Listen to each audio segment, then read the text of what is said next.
جی بسم اللہ الرحمن الرحیم. ابھی جو شہداء کی میتیں آئی ہیں ان کو ہم نے ریسیو کیا ہے، اور یہ قومی سانحہ ہے جس کی جتنی بھی مذمت کی جائے وہ کم ہے. اور جس طرح کے دہشت گرد اس ملک کو نقصان پہنچانے کے لیے پہرے سے درپے ہیں، اور یہ اسی کا ایک سلسلے کی کڑی ہے جس کی وجہ سے دہشت گردوں نے جو نیتے شہری تھے، جو اپنے اپنے گھروں کو جا رہے تھے، جن کے پاس کوئی مقابلے کے لیے تو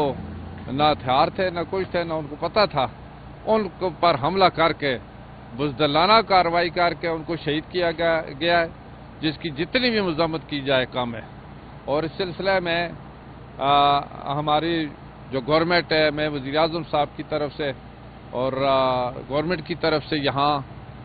آیا ہوں. ان شہداء کی جو 4 میتیں یہاں پہنچی ہیں ان کو ریسیو کیا ہم نے، ان کی ڈیڈ باڈی کو. ایک کا تعلق مانسہرہ سے تھا جو کہ میرا رشتہ دار بھی ہے، اور باقی بھی سارے ہمارے رشتہ دار ہیں. ایک کا سکردو سے تعلق ہے، ایک کا جو اٹک سے تعلق ہے، اور ایک کا سیالکوٹ سے تعلق ہے. 4 ڈیڈ باڈی یہاں پہنچی ہیں. ان کے لواحقین بھی یہاں تھے، میری ان سے بھی ملاقات ہوئی، اور ان کے لواحقین کے حوصلے بھی بڑے بلند ہیں. انہوں نے کہا جس حد تک بھی اس ملک کی حفاظت کے لیے، اس کے تحفظ کے لیے ہمارے جو جوان شہید ہو رہے ہیں، ہمارے لوگ شہید ہو رہے ہیں، لیکن ان دہشت گردوں کے اور اس طرح کے جو تخریب کار ہیں، ملک دشمن ناصر ہیں، ان کے سامنے کبھی بھی کوئی سرنگو نہیں ہوں گے، بلکہ ان کا ڈٹ کر مقابلہ کریں گے. اور یہ بہت بڑی بات ہے کہ جو شہداء کے رسا ہیں ان کی طرف سے یہ پیغام ہے جو کہ اس ملک کے عوام کو یہ حوصلہ بھی دے رہا ہے. اور الحمدللہ کہ پاکستان ایک ایٹمی طاقت ہے اللہ کے فضل و کرم سے. یہاں اس کے خلاف اس سے پہلے بھی جتنی بھی بیرونی اور اندرونی سازشیں ہوئی ہیں اور دہشت گردی ہوئی ہے، ان کا قلع کم کیا ہے ہماری پاک فوج نے، اور ہماری جو سیاسی قیادت نے بھی مل کر اس سے پہلے بھی مقابلہ بھی کیا ہے، اور ملک میں امن قائم کرنے کے لیے جانوں کے نذرانے بھی دیے ہیں. اس وجہ سے یہ جو ایک بہت بڑا سانحہ جو کہ مختلف علاقوں سے لوگ اپنے اپنے گھروں کو جا رہے تھے، رمضان کا مہینہ تھا اور انہیں کوئی پتہ نہیں تھا، ان کا کوئی جرم بھی نہیں تھا، نہ وہ کسی کے مقابلے میں تھے، نہ ان کا کوئی قصور تھا، بے گناہ ان کو شہید کیا گیا، اور ان پر گولیاں چلائی گئی. اس پر پوری قوم کو دکھ ہے،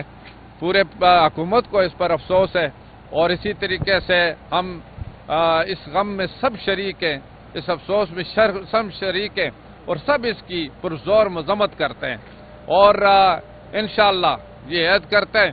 اور پہلے سے بھی انشاءاللہ ڈٹ کر ان دہشت گردوں کا مقابلہ کر کے ان کو نیست نابود کیا جائے گا. اور انشاءاللہ پاکستان میں اس وقت آپ دیکھ سکتے ہیں کہ چاہے کوئی کسی بھی صوبے، کسی بھی علاقے سے تعلق رکھے، وہ پاکستان کے استحکام کے لیے، پاکستان کے تحفظ کے لیے، پاکستان کے عوام کی حفاظت کے لیے ہر قربانی کے لیے تیار ہے. تو میں یہ کہہ رہا تھا کہ ابھی جو ان کے لواحقین سے میری ملاقات ہوئی، انہوں نے بڑی ہی حوصلہ افزائی سے اور جو بات کی ہے ان کے حوصلے بلند تھے، اور وہ یہ کہہ رہے تھے کہ یہ جو شہداء ہیں یہ قوم کے تحفظ اور قوم کی عزت اور وقار اور آزادی کے لیے جان کے نذرانے جو دیے ہیں، ان کے درجات اللہ تعالیٰ نے بلند کیے، اور پاکستان کے تحفظ کے لیے ہمیشہ انشاءاللہ ہم ہر قسم کی قربانی کے لیے تیار ہیں.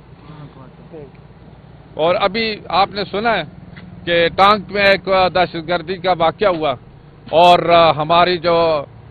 فورسز نے